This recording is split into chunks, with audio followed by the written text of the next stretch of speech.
Siapapun yang tidak mendengarkan Nabi tersebut, akan terjadi, mereka akan dibasmi dari umat kita. Sekarang kita di situ adalah Bani Israel. Ketika tidak mendengarkan Yesus, justru mereka yang melenyapkan Yesus, bukan Yesus yang melenyapkan mereka.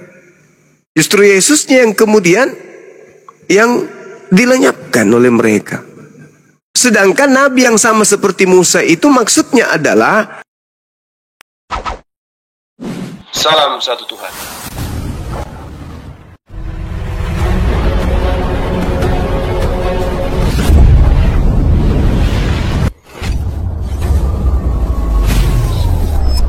Ya, pengantar ini singkat para sahabat. dukung semua ya sahabat-sahabat kita channel Densa News Muslim. Di like, di subscribe, di share sebanyak mungkin untuk supaya mencegah sahabat-sahabat kita di luar sana Tidak terpengaruh terhadap pemurtadan. Semoga Allah memberikan selalu sikap istiqamah. Salam satu Tuhan, Allahu Akbar. Elohim, dialah yang harus kamu dengarkan. Sedangkan kalau kita lihat di dalam Ulangan 34 nomor 10, di situ jelas diterangkan bahwa seperti Musa yang dikenal Tuhan dengan berhadapan muka, tidak ada lagi nabi yang bangkit di antara orang Israel.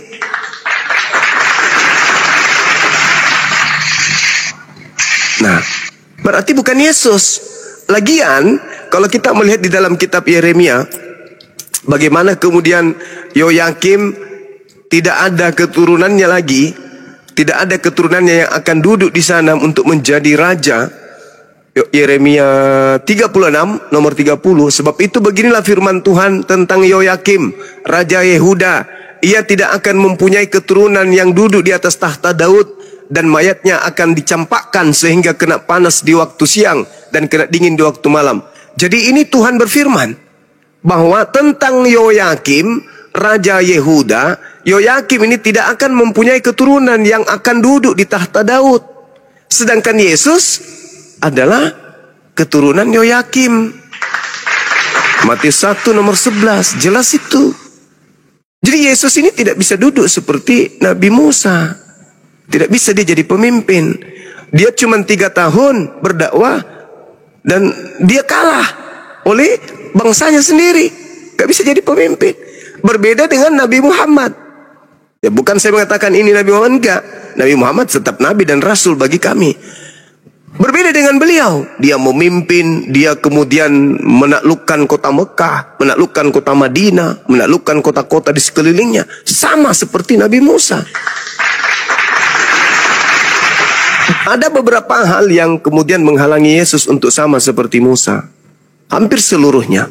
Dari karakter, cara memimpin, kemudian umatnya, hukum-hukum yang dibawanya, dari segi kedua orang tuanya, lalu kemudian kepergiannya, kematiannya, mereka perang, kemudian mereka juga membagikan harta rampasan, kemudian mereka membentuk sebuah pemerintahan, mereka membawa hukum-hukum Tuhan yang mereka wajib hukumnya untuk ditaklukkan, untuk diajarkan kepada bangsanya. Jadi, ya saya melihatnya Yesus gugur di sana. Tak ada sedikit pun kesamaan antara Nabi Musa dengan Yesus. Yesus tidak membawa hukum baru, sedangkan Musa membawa hukum baru. Begitu saudaraku. Nah, itu penilaian saya. Saya punya pertanyaan menarik juga. Islam di Indonesia kan Islam mayoritas kan ya, yang abang anut sekarang kan. Apakah itu sama dengan Islam Sunni? Kami Sunni. Oh, Sunni itu. Iya, di Indonesia ini Sunni. Oh, berarti Sunni juga itu. Iya, kami Sunni. Di Indonesia ini kami Sunni. Kirain cuman namanya Islam doang, tapi bukan Islam Sunni. Kami Sunni. Sunni. Ada Sunni, ada Syiah. Jadi Sunni Syiah sama-sama menyembah kepada Allah. Sunni Syiah sama-sama menabikan Nabi Muhammad. Pembedanya Syiah tidak seperti kami di dalam memandang para sahabat, para murid. Perbedaannya di situ. Iya. Tapi kok agak udah mulai berkembang ya. Udah 1,58 miliar penganut di dunia. Berarti udah nomor 1 di dunia sekarang. Islamnya. Sunni, Iya, Sunni. Islam. Iya, alhamdulillah, iya. Kalau Kristen juga masih besar, cuman kan mereka terbagi-bagi. Kalau digabungkan nomor 1. Kalau dipisah-pisah Iya. ya Islam Sunni tetap yang nomor 1 di dunia mayoritasnya. Iya. Udah mulai banyak ya. Iya banyak, karena kenapa orang semakin maju, semakin menggunakan akal. Makanya di Eropa, mohon maaf, di Eropa itu Iya, Kristen ditinggal karena tidak masuk akal anak generasi muda di sana. Gitu. Kalau saya pikir tidak masuk akalnya benar juga, karena kebanyakan agama Kristen sekarang itu menghapus doktrin gereja awal yang memperbolehkan pelangi. Ya itu dia. Nah, makanya saya bilang tidak masuk akal juga. Ya justru yang bikin parah itu ketika mereka membuat Bible khusus untuk itu, untuk kelompok makanya itu. saya bilang udah nggak masuk akal juga sedikit. Nah sedangkan kalau hukum Tuhan itu tidak boleh kemudian dirubah-rubah, kok segampangnya ada Bible dicetak untuk kaum seperti itu kan. Itu apa namanya? Berarti bisa dirubah-rubah itu Bible. Iya.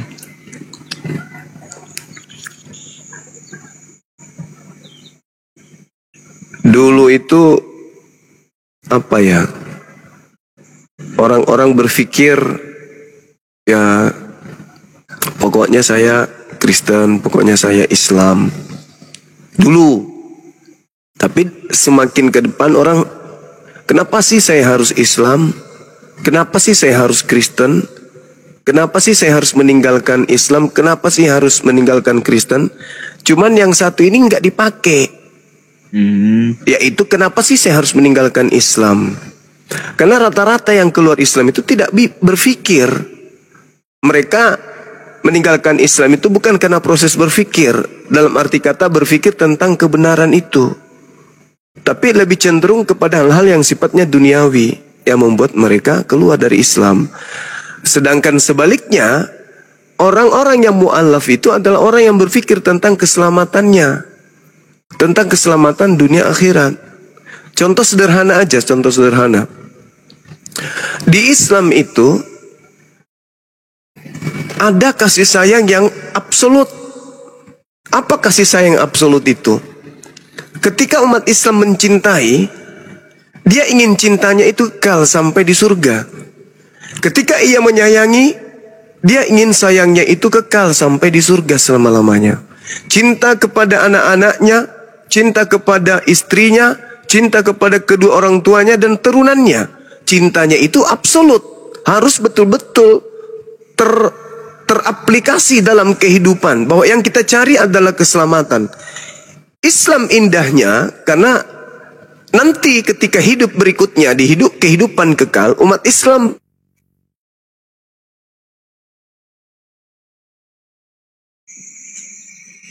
Begitu Bangku ya.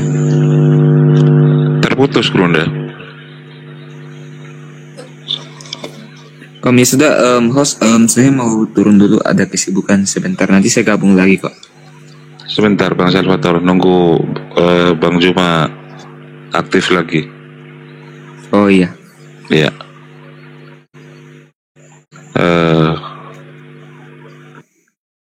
Jaringan internetnya mungkin wifi-nya tidak ada peringatan. Agak ini sih di Sulawesi sekarang agak gangguan internet juga. Bro, kalau mengikuti polamu tadi itu, mulai dari ulangan sampai KPR tadi itu, bahwa nubuatan untuk Yesus adalah nabi, ya Kristen mestinya juga harus konsisten itu, bahwa Yesus itu nabi, jangan jadi Tuhan dia. Anehnya, makanya ini dilema buat Kristen pendeta sepintar apapun, bahwa itu nubuatan untuk siapa. Makanya pertanyaan Banyuma itu nggak ada yang berani menjawab. kecuali Anda menjawab bahwa itu untuk Yesus, untuk Nabi gitu ya, Yesus itu Nabi. Nah, sekali lagi saya ulang, kalau nubuatan Yesus itu Nabi, ya sudah, selesai sudah. Artinya Nabi itu bukan Tuhan. Gimana menanggapi bro? Kalau Yesus itu data yang Anda bawa ulangan itu 18, 15 sampai 18, Yesus Nabi. Anda setuju nggak Yesus Nabi? Gimana? Silakan. Dari kitab penubuatannya bahwa kedatangannya itu memang betul bahwa dinubuatkan sebagai seorang nabi. Oke, artinya Yesus bukan Tuhan dong? Kenapa dituhankan oleh orang? Karena dia itu penyambung lidah Allah. Itu menjadi struktur utama dituhankannya. Artinya begini, bro, kalau Yesus itu nubuatannya untuk nabi, berarti orang yang mengatakan Yesus Tuhan berarti keliru dong kalau begitu. Bagaimana? Kalau saya rasa iya juga sih. Nah itu dia. Nah, kita sepakat di sini ya, Yesus Nabi berdasarkan nubuatan. Bagi yang mengatakan Yesus Tuhan berarti dia keliru, membantah ulangan 18, 15 sampai 18. Betul? Betul. Ya udah. Jadi Anda sekarang bertobat, tidak lagi menganggap Yesus Tuhan? Ya dari dulu saya menuhankan Allah Tritunggal. Ya udah berjanjilah di depan orang banyak. Saya di Makale, kamu di mana? Ya kita ketemu nih. Saya di Toraja Utara, bangku. Oh ya. Ya udah. Baguslah, untuk sementara kamu mengatakan Yesus Nabi. Nah, nanti next berikutnya, Nabi ini untuk siapa sih? Ya Nabi itu kan untuk kaumnya, Bani Israel, bukan untuk orang Bator, kan gitu. Kan nggak ada juga tuh Yesus Nabi untuk seluruh umat manusia, kan gitu. Nah, kalau mau lanjut boleh deh. Biar sekalian tuntas gitu, tas, gimana? Lanjutnya membahas tentang nubuatan itu. Intinya kan Yesus hanya diutus, ya, dia kan utusan memang tuh Nabi untuk Bani Israel gitu ya. Ya bukan untuk Anda juga, maaf kata. Nggak ada tuh Yesus mengatakan diutus kepada seluruh dunia. Hanya ada data, baptislah mereka, nah, pergilah ke seluruh dunia gitu ya. Kalau dibilang memang dia diutus untuk datang ke hanya Bani Lanjut kembali, lanjut Mal. Berapa menit saya menghilang? Kurang lebih 16 hari mungkin. Saya ngomong sendiri berarti dari tadi. Wafinya mungkin udah. Batin atau Iya. Ini Bang Andi. Saya baca di YouTube tidak ada suara baru. Waduh, kenapa suaraku yang ada? nggak ada suara ini. Kok jadi Bang Andi yang ada suaranya ini? Ku bilang. Allahu Akbar, Masya Allah. Begini, ya Bang gimana? Andi. Sampai di mana tadi? Silakan. Pengutusan Yesus tadi kan gini Bang Andi, kan statementnya Bang Andi, Yesus diutus hanya untuk Bani Israel. Di situ tidak ada yang salah, memang betul. Tapi kenapa sekarang dianggap untuk kepada seluruh dunia? Karena pada saat dia mengutus murid-muridnya itu, dia bilang bahwa pergilah, jadikanlah segala bangsa muridku, baptislah mereka dalam nama Bapa, Anak dan Roh Kudus. Nah, makanya dari situ muncullah pendapat bahwa diutus untuk ke seluruh dunia gitu. Tapi kalau dibilang diutus ke Bani Israel itu benar juga gitu. Iya. Jadi gini, Saudara Salva, kami ketika belajar Bible dan juga belajar Quran, Nabi Isa, Yesus itu tidak disalib. Nabi Isa itu nggak disalib. Yesus juga tidak disalib. Yang disalib itu adalah orang yang diserupakan dengan Yesus. Itu jelas itu di Bible. Cuman karena saudara Kristen ini sudah terlanjur Kristen, mereka sulit untuk menemukan data itu. Kalaupun mereka menemukan, mereka akan cenderung penolakan yang ada. Bukan mau menerima. Itu real. Saya agak curiga Bangku pada saat seorang yang menggantikan Yesus memikul salibnya. Itu kan ada itu. Iya. Itulah makanya. Coba lihat di dalam Markus 16 nomor 12. Ini aja satu titik ini aja. Kita bisa bingung. Sampai 7 turunan. Di situ dikatakan. Lalu Yesus menampakkan diri dalam rupa yang lain. Ini Markus tidak pernah bertemu dengan Yesus. Kenapa dia bisa mengetahui bahwa itu adalah Yesus dalam rupa yang lain? Yesusnya sudah nampak, tapi rupa lain. Maka Al-Quran mengatakan diserupakan bagi mereka. Nah, Markus mengakui. Belum lagi di dalam Kisah Para Rasul, Lukas pun mengakui. Kisah Para Rasul 25 nomor 19, mereka berselisih paham tentang seseorang yang bernama Yesus. Ada yang berkata dia masih hidup, sudah mati, tetapi Paulus mengatakan masih hidup. Bertentangan. Berarti Al-Quran dalam hal ini, ya, berdasarkan Bible bisa ditemukan benang merahnya. Markus mengatakan, lalu Yesus memperlihatkan, menampakkan diri dalam rupa yang lain. Nah tuh, berarti bukan Yesus lagi tuh. Karena sudah dalam rupa lain. Oh enggak, itu Yesus. Dari mana Markus tahu kalau itu Yesus? Itu yang kedua. Yang ketiga, Maria. Maria nih, ketika kemudian dia ke makam, dia sudah ngomong, dia sudah bertemu dengan Yesus, tapi dianggapnya tukang kebun. Masa hanya dalam waktu hari Jumat pergi, Jumat jam 3, habis itu besok jam 3, Jumat 1, 2 hari, 2 malam, kok tiba-tiba berubah sampai Maria tidak mengenal oknum tersebut. Itu yang ketiga. Yang keempat, ketika semenit atau sedetik atau sejenak sebelum penangkapan, Yudas datang bersama dengan tentara Romawi. Kemudian oknum yang ditangkap ini bertanya, siapa yang kalian cari? Mereka menjawab, Yesus dari kota Nazaret. Harusnya kalau Yesus itu yang mereka temui, harusnya dia mengatakan, kamu yang kami cari.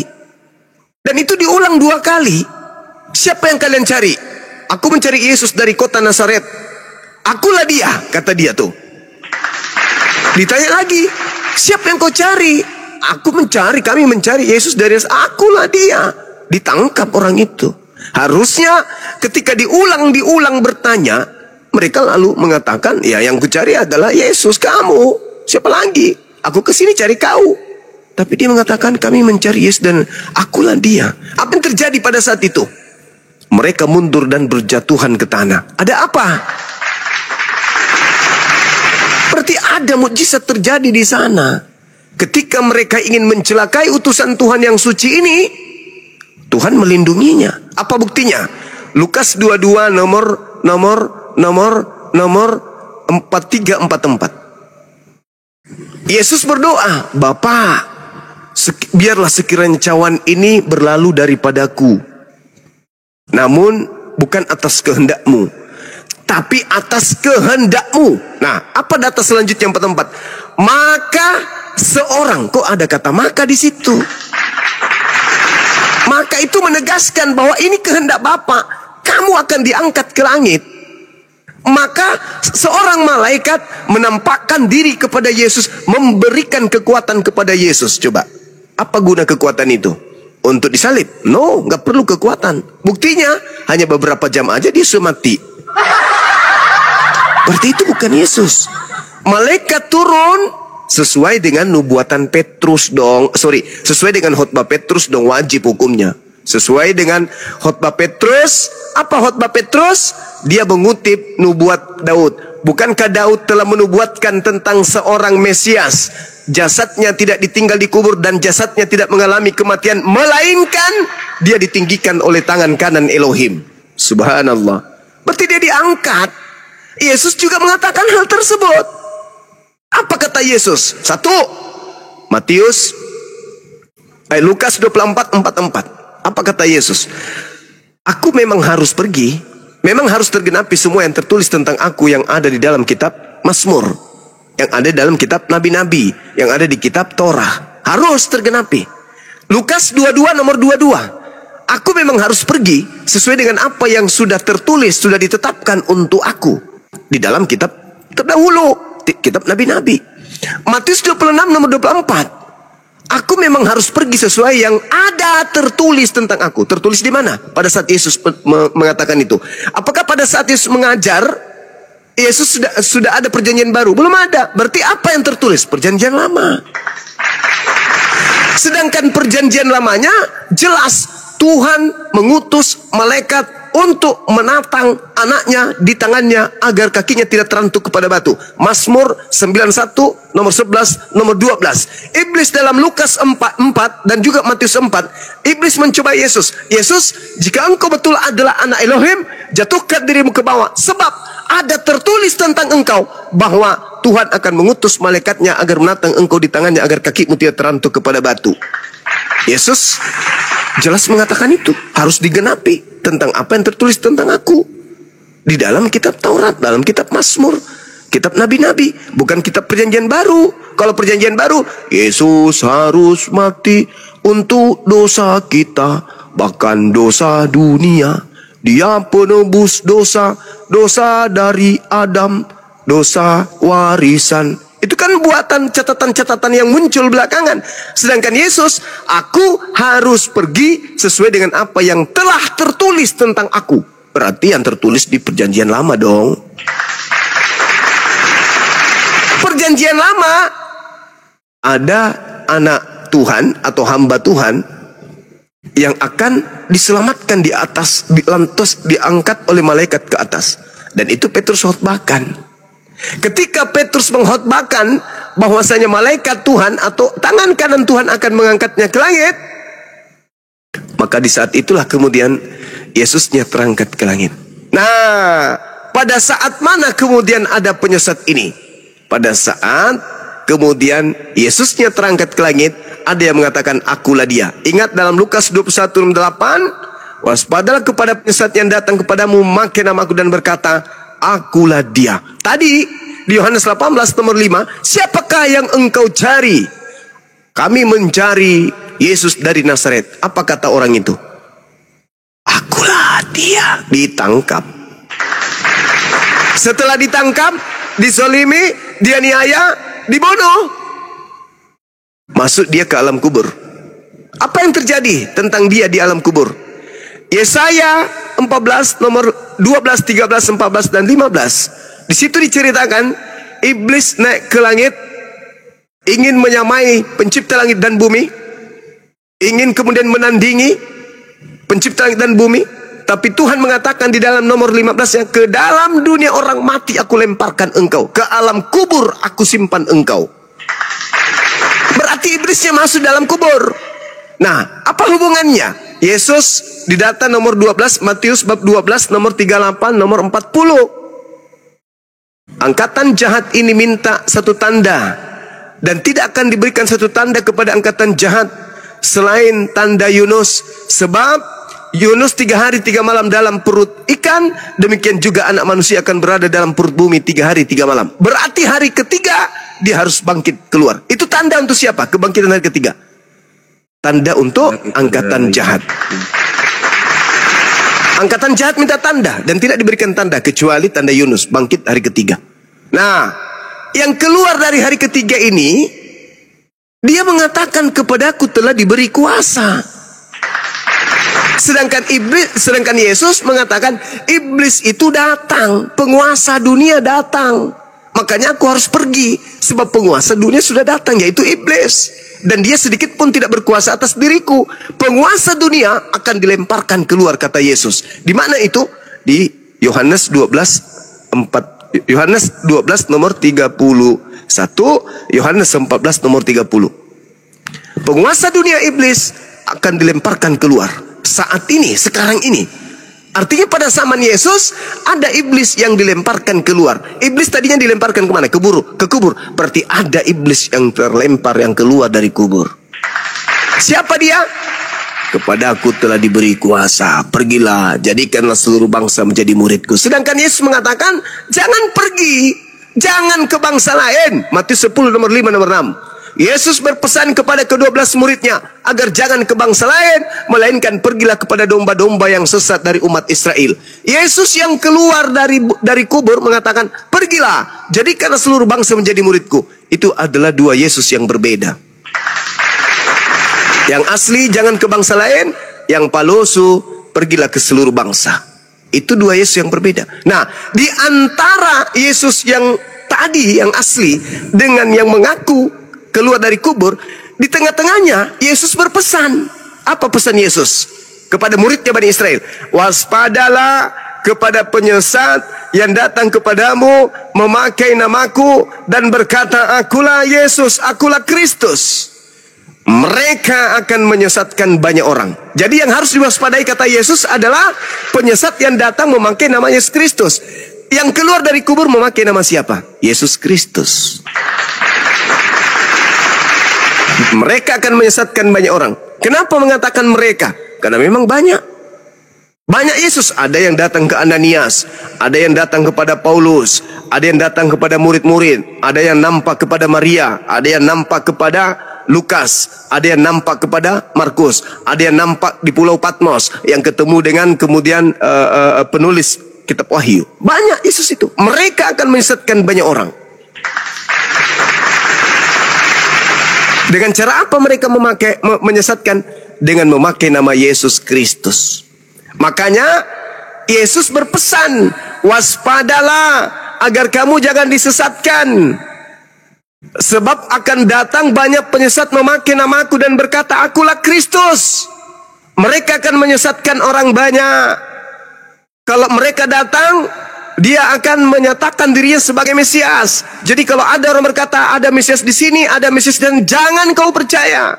Sebab Kristus palsu dan Nabi palsu akan datang melakukan banyak tanda yang dahsyat dan mujizat-mujizat, sekiranya mungkin menyesatkan murid-murid pilihan juga. Camkanlah. Jadi kalau ada orang berkata ada Yesus di padang gurun, ada Yesus dalam bilik penjara atau bilik rahasia, jangan kamu percaya. Sebab kalau aku yang datang, maka diikuti oleh tanda-tanda ini. Satu, aku akan nampak di tengah langit sebagai manusia.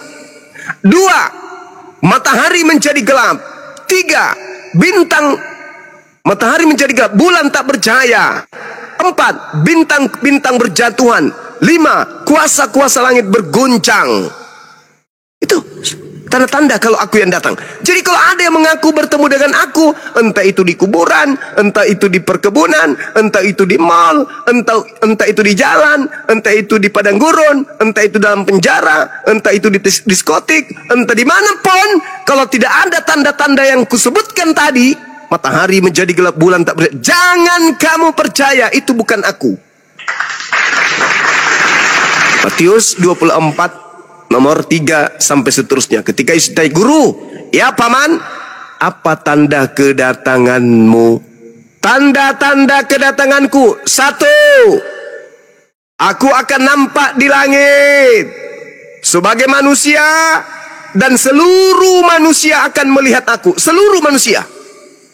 2, matahari menjadi gelap, bulan tak bercahaya, bintang-bintang berjatuhan, kuasa langit berguncang, dan tiupan sangkakala. Itu tanda-tanda kedatanganku. Wow, ternyata tanda-tanda kedatangan Yesus itu adalah tanda kiamat. Benarlah kata Al-Quran, wa innahu la ilmun lis-sa'ah falatamtarunna biha wattabi'un. Sungguh ketika Nabi Isa itu datang, maka dia benar-benar sebagai pertanda datangnya hari kiamat. Wow. Bible mengatakan, guru, apa tanda kedatanganmu? Kalau aku datang, aku nampak di tengah langit. Jadi kalau ada orang mengatakan ada Mesias di sini, ada Mesias di sana, jangan kau percaya. Itu bukan aku. Sebab kalau aku yang datang, tanda-tanda ini akan menyertai. Dia akan menyesatkan banyak orang. Jangan kau percaya. Inilah yang terjadi. Paulus mengaku ketemu Yesus, tapi tanda-tanda yang dimaksud Yesus tak ada. Inilah yang terjadi. Markus mengaku bertemu Yesus, tapi tanda-tanda itu tak ada. Inilah yang terjadi. Ada yang keluar kubur, tapi tanda-tanda itu tak ada. Inilah yang terjadi. Ada yang mengaku Yesus di Pulau Patmos, tapi tanda-tanda itu tidak ada. Oleh karena itu, Yesus mengatakan, mereka akan menyesatkan banyak orang. Ternyata memang Kristen banyak. Endingnya di mana? Matius 7, nomor 22, nomor 3. Pada hari terakhir. Nah, hari terakhir nih, hari kiamat nih. Banyak orang akan berseru kepadaku, Tuhan, Tuhan, Tuhan, Tuhan, Tuhan tuh. Bukankah kami dulu memanggil engkau Tuhan, bernubuat, mengusir setan, bermujizat pakai namamu? Apa jawab Yesus? Pada saat itulah aku Yesus akan berterus terang kepada mereka, enyahlah daripada aku, kalian semua adalah pembuat kejahatan, aku tidak mengenal kalian. Kenapa Kristen tidak dikenali oleh Yesus? Karena pada saat, ini rahasianya, karena pada saat Yesus duduk di Bukit Zaitun, di situ nggak ada Kristen. Yang diminta untuk waspada cuman muridnya Bani Israel. Yesus diminta waspada enggak? Kristen diminta waspada enggak? Enggak. Karena Kristen itu justru adalah korban dari mereka para penyesat tersebut. Yang menyebar ke seluruh dunia. Melalui entah itu bisnis, entah itu ekonomi, entah itu politik, entah itu penjajahan, dan seterusnya. Mereka semuanya adalah korban dari penyesat tersebut. Waspadalah kepada penyesat yang datang kepadamu. Kepada kamu. Kamu di situ Bani Israel. Abad pertama. Yang bertemu Yesus, akan datang penyesat, memakai namaku dan berkata, akulah Kristus, jangan kau percaya. Nah, Paulus setelah bertemu dengan Kristus di padang gurun, datang kepada murid-murid, aku bertemu dengan gurumu di padang gurun loh. Apa pesan guru? Jangan kau percaya. Makanya sampai hari ini Yahudi tidak menjadi Kristen, karena mereka masih mendengarkan nasihat itu. Jangan kau percaya. Ketika ada orang mengaku bertemu dengan Kristus, jangan kau percaya, itu palsu. Kristus ketika ia datang nanti, tanda-tanda itu menyertai persis dengan apa yang diceritakan oleh Al-Quranul Karim.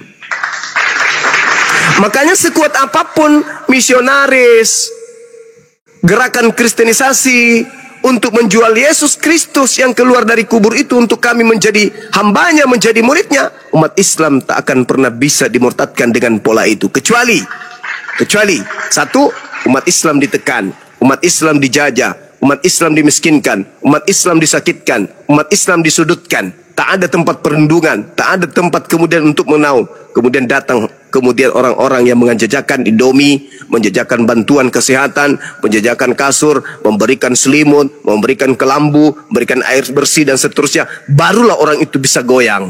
Kalau tidak, umat Islam tidak akan mau kemudian menyembah kepada orang yang keluar dari kubur, di mana Yesus sendiri mengatakan hati-hati dengan penyesat yang datang memakai namaku, dan Yesus mengatakan bahwa penyesat itu dilemparkan keluar. Penguasa dunia yaitu iblis dilemparkan keluar. Ini yang keluar dari kubur berkata apa? Kepadaku telah diberi kuasa baik di langit maupun di bumi. Pergilah, jadikanlah seluruh bangsa menjadi. Tidak begitu kalau Tuhan, tidak begitu.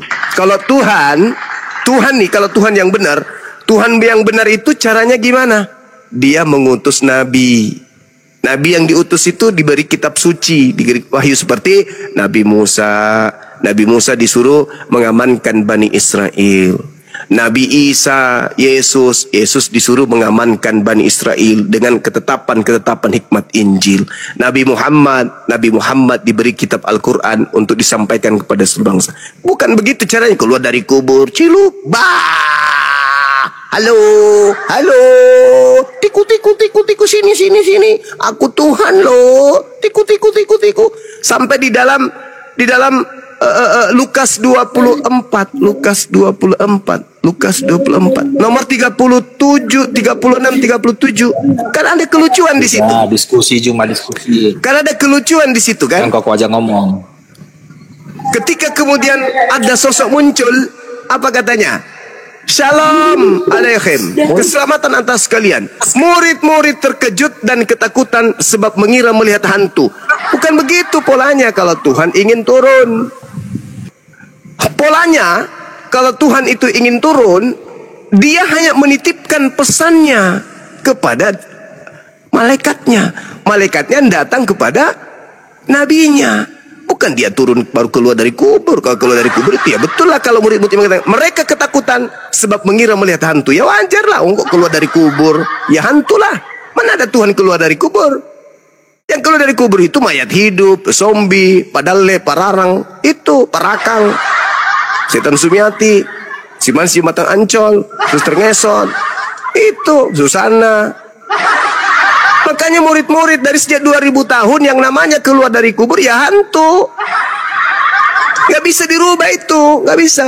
Makanya di dalam Bible itu kebanyakan orang kerasukan roh itu di mana? Di kuburan. Markus 5 di kuburan. Hantu-hantu roh-roh jahat itu di kuburan tempatnya. Coba baca di Bible. Ada berapa kemudian? Dua arah diskusinya. Ada berapa kemudian? Ada berapa kemudian orang yang kerasukan di dalam Bible itu identik dengan kuburan. Udah kualitas, udah isi ceritamu. Berarti ganti-gantian ngomong. Roh-roh jahat itu tinggalnya di kuburan. Siapapun itu, orang yang keluar dari kubur itu identik dengan hantu. Maka wajar 2000 tahun lalu murid Yesus kaget loh. Kok bisa keluar dari kubur hantu kapang? Karena kenapa? Murid Yesus itu tidak pernah dipesan. Aku akan keluar dari kubur hari ketiga, itu murid Yesus tidak pernah dipesan. Yang diberikan tanda keluar dari kubur itu hanya angkatan jahat. Makanya ke-11 murid itu tidak percaya kalau ada kebangkitan hari ketiga. Murid-murid Yesus 11 orang itu tidak percaya kalau gurunya mati dan keluar dari kubur hari ketiga. Nggak percaya. Kenapa? Karena Yesus mengajarkan bangkit hari ketiga itu adalah anak manusia akan bangkit hari ketiga. Itu tanda untuk angkatan jahat. Yesus sudah terangkat ke langit. Makanya Petrus mengatakan, jadi semua Israel harus tahu bahwa Yesus yang kau salibkan itu telah dijadikan menjadi Tuhan. Telah dijadikan menjadi Tuhan dan Kristus. Pertanyaan saya, emang enggak ada Tuhan? Kenapa orang yang keluar dari kubur dijadikan Tuhan? Emang selama ini Yahudi menyembah siapa rupanya? Kok ada manusia atau mayat yang dijadikan Tuhan? Kisah para Rasul 2 nomor 36. Jadi orang Israel harus tahu bahwa Yesus yang kau salibkan itu telah dijadikan menjadi Tuhan. Loh, kok aneh? Roma 14 nomor 9. Untuk itulah Yesus mati, agar ia dibangkitkan oleh Tuhan untuk menjadi Tuhan. Kan aneh. Berarti Yesus yang disembah oleh saudara kita Kristen ini adalah manusia yang dilantik oleh Tuhannya Yahudi untuk menjadi sembahan bagi orang-orang non-Yahudi. Nah, berarti Al-Quran benar dong. Surah Al-Araf ayat 27. Karena mereka tidak beriman, maka aku menjadikan iblis sebagai Tuhan-Tuhanan mereka, sembahan-sembahan mereka. Saya kira begitu sebagai penutup dari saya. Mudah-mudahan apa yang menjadi materi pertemuan kita pada sore hari ini bisa kita sambung nanti di sesi berikutnya. Demikian. Assalamualaikum warahmatullahi wabarakatuh. Ya, betul baik. Langsung lewat kolek. Kayaknya sudah malam. Tai pa, mane tete sampulo te samune. Tai pa na rokok popok. Tai pa na kereng to popok. Tai pa. Masyang ngopo te, masyang pa te, masyang pa. Tai pa na bongi. Le. Oke. Nah, menarandukan aku bahasa Ibrani toh? Iya, Kong? Iya dong. Iya teman. Oke, lanjut. Saya harusnya turun dulu karena mau ada kesibukan sebentar. Oke, Pale. Nanti Urus saya semangat. ngomong lagi. Baik. Baik. Terima kasih. Iya, kurus semangat. Iya. Kurus semangat. Kurus semangat. Ya, saya turun, Bang. Siap, makasih saudara Salvatore. Siap. Terima kasih balik. Sama-sama. Nah, ini ada pendatang baru, disapa dulu. Dari mana? Tanya dari mana? Assalamualaikum. Waalaikumsalam warahmatullahi wabarakatuh. Waalaikumsalam warahmatullahi wabarakatuh. Assalamualaikum warahmatullahi wabarakatuh. Waalaikumsalam warahmatullahi wabarakatuh. Nama asli lupa sampai taunya Biber berjalan. Gimana nih? Guru kita beliau. I know. Apa gurunya rusak. transfer ya? Ya, gimana Bun? Udah saya transfer, saya bilang. Oh, alhamdulillah, masya Allah. Ya. Barokah. Siap.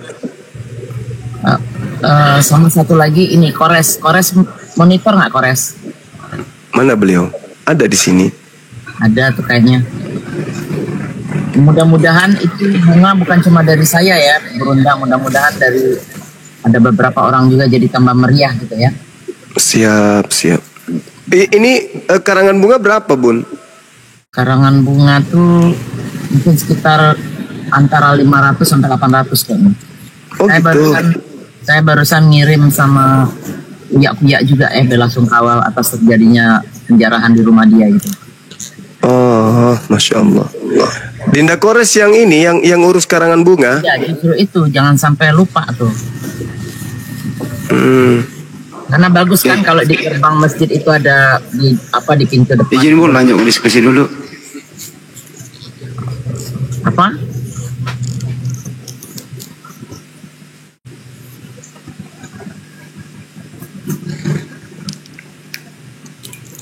Masya Allah.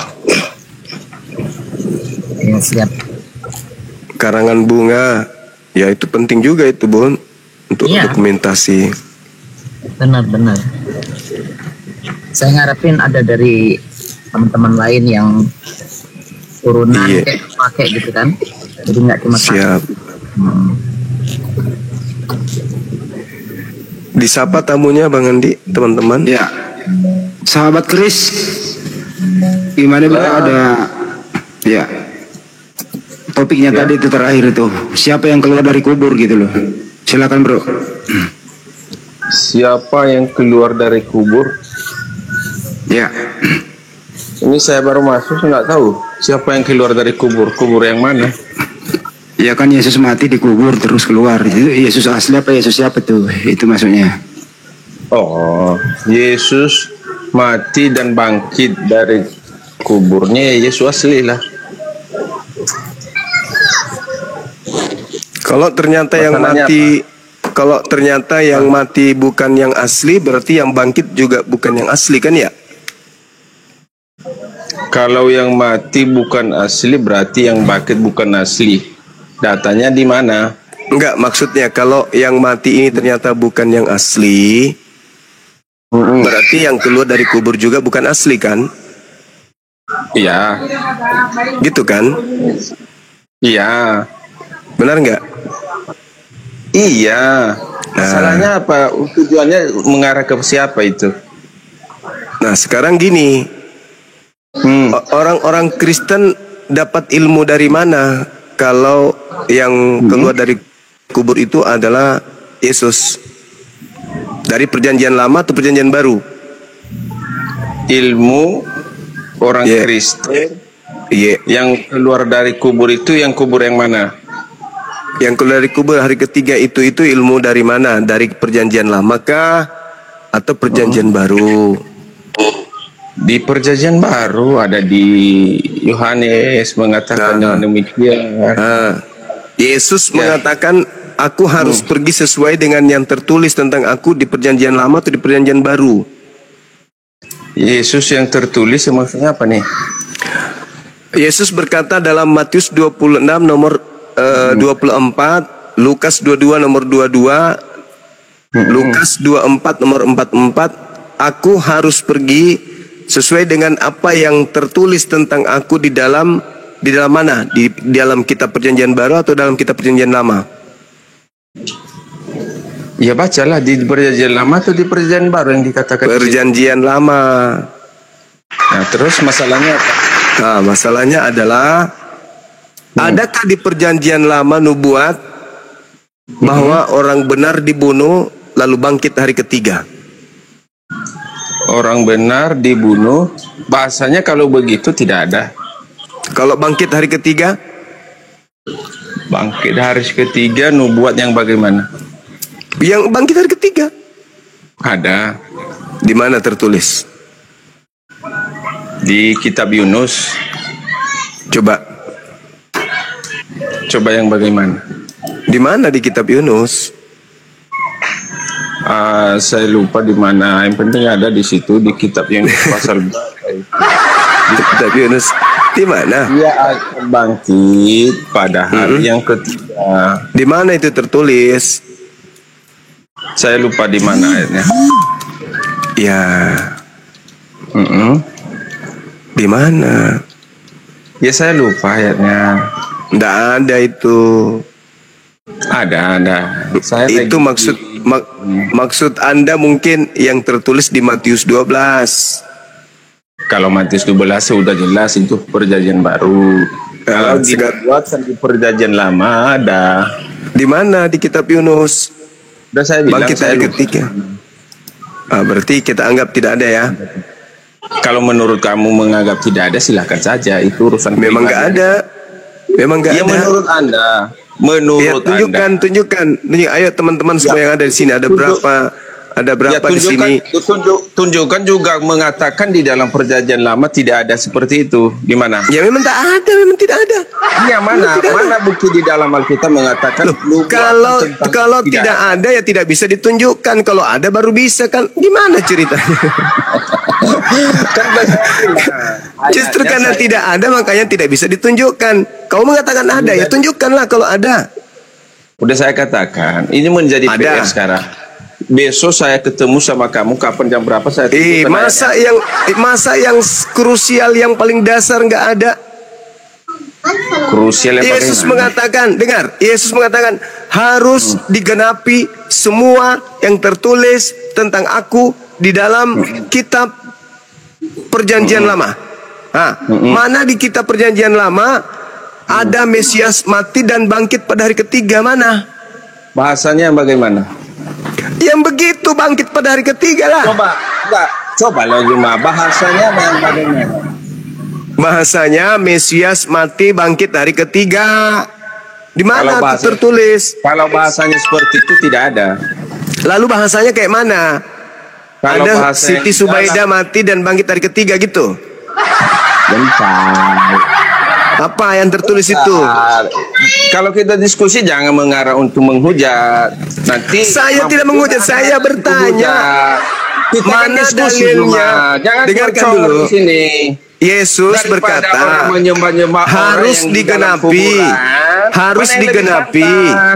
harus digenapi apa yang tertulis tentang aku di dalam kitab perjanjian lama, kata Yesus. Ya jangan lah. Kalau digenapi artinya Yesus yang tadinya manusia seketika berubah menjadi Tuhan karena bangkit hari ketiga. Hal ini harus terulang dan terulang tercatat. Terulang dan terulang tercatat di kitabnya Yahudi. Mana? Tapi cukup satu kali aja, mana? Ada Tuhannya Yahudi jadi manusia, lalu kemudian mati, lalu keluar dari kubur hari ketiga, mana? Daripada menyembah atau memuja-muja orang yang masih di dalam kuburan yang menyuruh orang meminum kencing onta. Mana yang lebih pantas semua? Kenapa? Kalau menghujat juara satu, ditanya tentang kebenaran agamanya, menghujat malah. Yesus berkata, tolong dihargai dong. Yesus berkata harus digenapi apa yang tertulis tentang aku di dalam kitab perjanjian lama. Hargai itu. Maka saya sebagai Muslim yang menjadi sasaran pemurtadan bertanya, di mana di kitabnya Yahudi ada Mesias mati dan bangkit hari ketiga? Mana dalil itu? Mana? Udah saya katakan. Kalau tidak ada, berarti yang keluar dari hari ketiga, yang keluar dari kubur itu bukan Yesus. Saya tanggapi, jangan di-mute. Kalau tidak ada nubuatan Mesias mati dan bangkit hari ketiga, berarti yang keluar dari kubur ini bukan Yesus, bukan Mesias. Selesai. Seakan-akan kan kamu mengatur Allah. Kamu yang mengatur. Saya minta dalil loh. Saya minta dalil. Yang sekarang ini. Saya minta dalil yang ada di dalam otak kamu seperti itu. Saya minta dalil sesuai dengan pengakuan Yesus. Kenapa saya yang disalahin? Apa yang sesuai dengan kata Yesus? Apakah kata Yesus berkatakan dengan begini, Mesias harus mati dengan 3 hari yang begitu, membuat itu? Ada kata Yesus itu ada. Lukas 24 nomor 44 sampai 46. Dengan demikian. Oke, saya bacakan. Ya, silakan kau baca. Lukas 24 44 sampai 46. Kau baca. Santai. Kalau kita debat cuma yang tidak santai itu kamu. Gimana ayatnya? Tepuk bro. Di mana ayatnya? Saya santai. Yang nggak santai itu kamu, Saya bro. pelan-pelan. Di mana ayatnya Zuma? Di mana Lukas ayatnya Zuma? Lukas 24 nomor 44 nomor 44. Kita buka apa yang sampai nomor 46. Ia bersabda, inilah perkataanku yang telah kukatakan kepadamu ketika aku masih bersama-sama dengan kamu, yakni bahwa harus digenapi semua yang ada tertulis tentang aku di dalam hukum Taurat, Musa dan kitab nabi-nabi dan kitab Mazmur. Di mana mengatakan Mesias harus berkata nomor 45 sampai 46. Makanya jangan emosi. Katanya pelan-pelan. Kau bilang tadi Mesias itu siapa ya? Siapa Mesias yang Mesias itu Yesus. Ya iya, makanya Mesias baca itu nomor 46-nya. Mesias itu ya, orang Yahudi yang sampai sekarang tidak tahu. Termasuk Baca nomor 45, baca 45, baca 46. Udah saya baca, itu 45 tadi. Kan udah dibaca. Mana? Kamu baca 44 itu. Lalu membuka pikiran mereka sehingga mereka mengerti kitab suci. Masalahnya di situ. Nah, 46-nya. Katanya kepada mereka ada tertulis demikian, Mesias harus menderita dan bangkit dari antara orang mati pada hari yang ketiga. Nah, coba kau tunjukkan di mana di perjanjian lama itu tertulis. Mesias mati bangkit dari ketiga, di mana tertulis? Kan hukum Taurat yang dikatakan yang di situ. Mesias yang dikatakan Yesus. Iya, mana? Mesias dan Yesus itu sama. Ya udah, mana di dalam kitab Taurat Mesias mati bangkit dari ketiga, mana? Mesias itu dia akan menderita. Kenapa kau jelaskan tentang Mesias? Cuples. Yang saya tanya, mana? Itu sama, hanya beda. Mana Mesias tertulis di Torah mati bangkit dari ketiga, mana? Ada enggak? Kau minta itu tidak ada. Tidak Mesias ada. Itu seperti itu tidak yang ada. di dalam. Berarti yang keluar dari kubur hari ketiga ini siapa? Itu menurut kamu. Lah, kok menurut saya bertanya, kau mengatakan tidak ada. Kau mengatakan tidak ada. Sekarang muncul pertanyaan. Yesus mengatakan aku harus pergi sesuai yang tertulis tentang aku di dalam kitab Taurat. Dia harus pergi. Pola yang ada di dalam agama Kristen, kepergian Yesus adalah mati dibunuh, bangkit hari ketiga, lalu terangkat ke langit. Nah, saya bertanya, mana di dalam kitab Taurat tertulis seperti itu? Ada enggak? Kau bilang enggak ada. Kau bilang tidak ada. Kau bilang tidak ada. Lalu siapa yang keluar pada hari ketiga ini? Siapa? Siapa yang dinubuatkan akan dilemparkan keluar dari kubur? Siapa?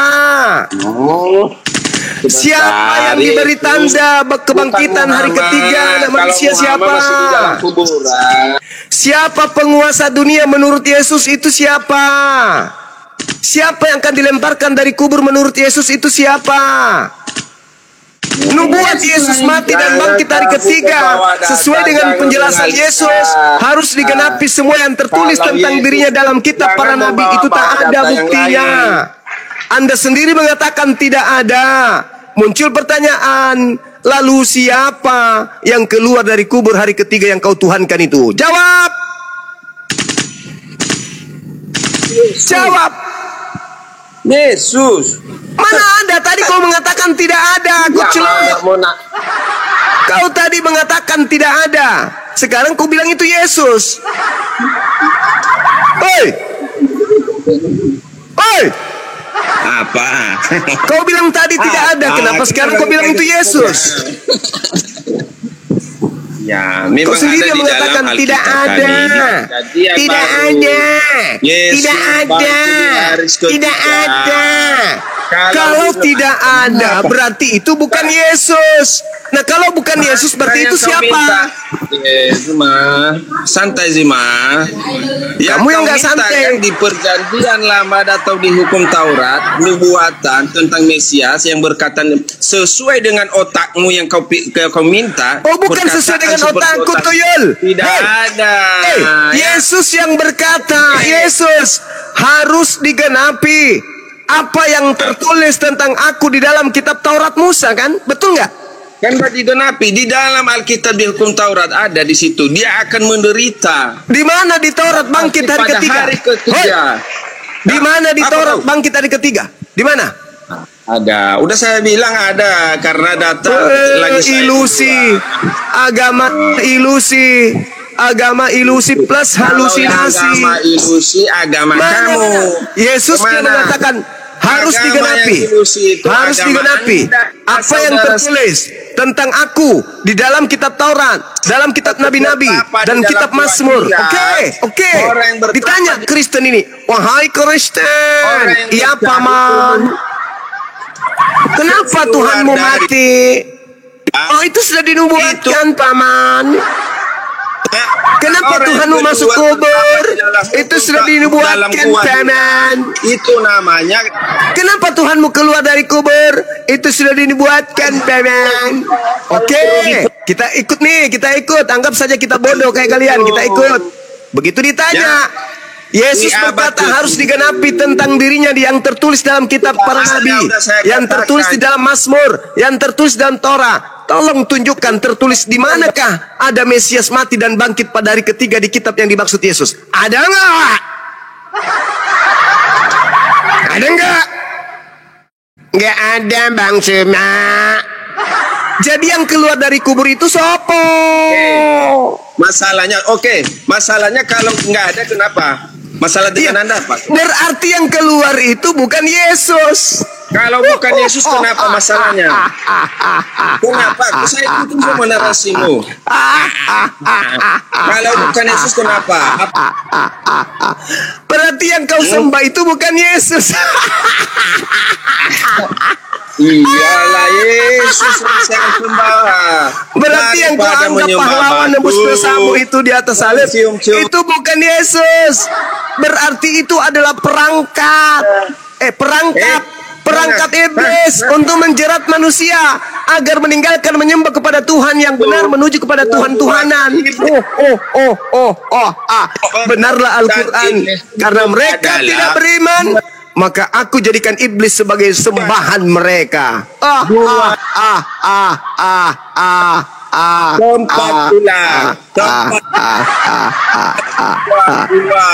Jadi teman-teman sekalian, sepertilah nabimu terbukti yang bahwa bertapa di mereka bukan menyembah anak manusia, tetapi Kerjanya mereka apa? menyembah. Menipu. Jawab sendiri. Menyembah anak manusia pun itu salah, apalagi menyembah Allah.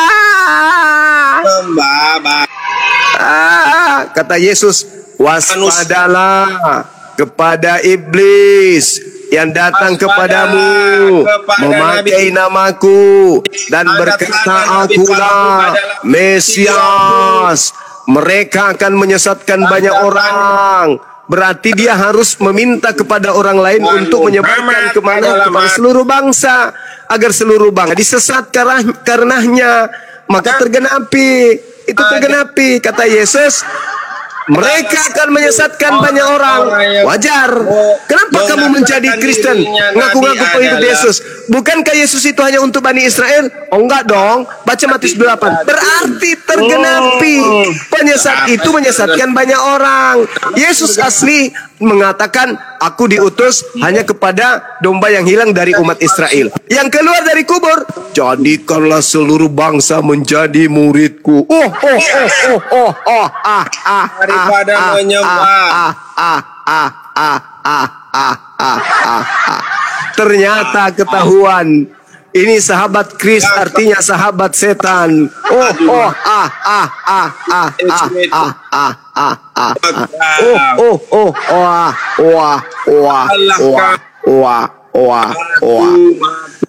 Ternyata yang keluar dari kubur hari ketiga bukan Yesus.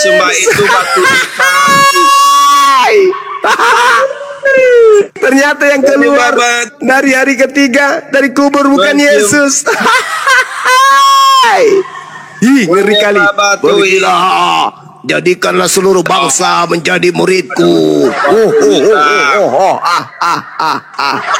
hitam. Mana Ngeri yang kali. lebih pantas mencium-cium batu Ngeri kali, Bang. yang menyuruh Ngeri kali, orang Bang. meminum. Ngeri kali, ngeri kawan-kawan. Ternyata yang keluar dari kubur itu bukan anak Maria. Wih, ketahuan nih. Kalau dia mengatakan anak Maria, maka anak Maria ini dipaksanya menjadi Tuhan.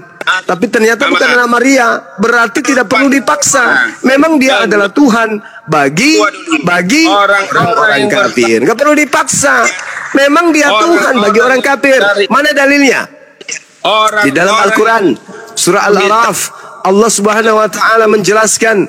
Apa yang dijelaskan kemudian Al-Quran tentang orang-orang kafir? Di Al-Araf ayat 27 Allah Subhanahu wa taala menjelaskan, Bismillahirrahmanirrahim. Inna ja'alna syayatin awliya lilladzina la yu'minun.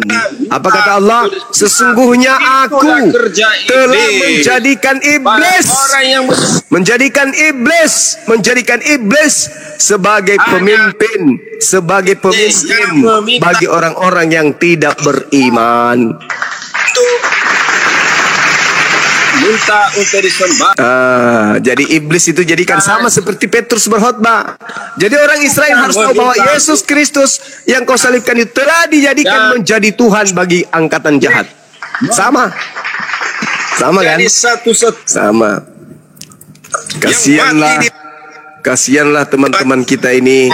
Ternyata yang mereka sembah itu bukan Yesus, tetapi memang yang menjadi sembahan, hadiah dari Tuhan untuk angkatan jahat. Apa buktinya hadiah? Baca Roma 14, untuk itulah Yesus mati agar dibangkitkan oleh Tuhan, supaya menjadi Tuhan. Bagi siapa? Bagi Kristen. Berarti benarlah kata Al-Quran, Inna ja'alna syayatin awliya lilladzina la yu'minun. Iblis ini dijadikan Tuhan bagi orang-orang kafir karena mereka nggak beriman. Kalau sekarang ternyata kecil, yang kau sembah bukan Yesus. Kalau ada yang keluar dari kubur ternyata bukan anak Maria. Yang keluar dari kubur bukan Yesus, ngaku Yesus.